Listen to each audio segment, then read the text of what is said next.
Sannadii 1986 maalin Axada, 9:10 ayay diyaaraddii Ciraaq ee tirsigeedu ahaa 163 nooceeduna ahaa Boeing 737 ka duushay garoonka diyaaradaha Cumaan ee dowladda Urdun, iyadoo u duushay dhanka iyo madaarka Baghdaad ee caasimadda Ciraaq.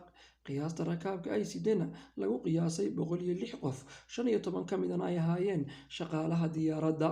Markay diyaaraddu hawada ku jirtay qadar 40 daqiiqadood oo qura ah, waxaa si lama filaan ah u kacay 4 nin oo sita bambo gacmeed una dhaqaaqay xagga iyo hagaha diyaaradda, laakiin waxaa ka hor istaagay rabitaankooda mas'uulkii amniga diyaaradda loo xilsaaray, taasoo keentay inay isku qabsadaan bambooyinka.